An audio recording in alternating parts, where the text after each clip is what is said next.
Removing the dashboard in the CLK consists mainly of removing the center console, the left lower instrument panel side, the right lower instrument panel side, and the upper part. The first step in removing the center console is to remove the shift lever knob and its trim ring. This is done by lifting up and prying with a plastic wedge. When this is free, there are two electrical connectors underneath that can be seen. The red one here and this black one. When they have been removed, stretch the base over the shift knob so that you can turn the lock ring to the driver's side to loosen it. After that, lift straight up on the knob. It can be sticky, so you have to give it a good pull.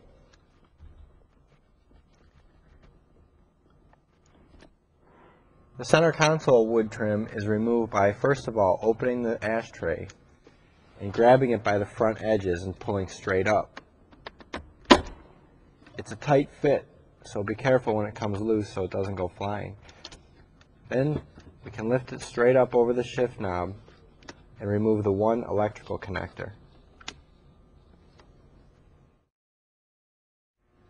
Now we'll remove the ashtray, but in order to have better access to it, we'll use the emergency release on the shift lever so that we can move it out of the way.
In order to reach the screws behind the shifter, first of all, move the shifter out of the way back into park.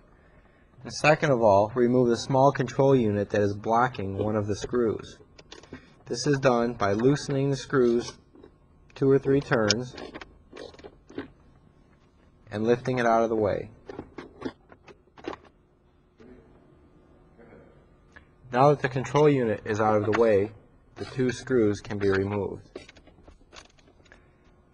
The cam screws at the front of the console are released by rotating them counterclockwise 1/4 turn. In order to remove the center wood trim, there are 4 screws on the bottom that need to be removed and several plug connections. With the screws out, grasp the bottom, pulling it out, the whole thing will pop out. And there are 2 connections at the top.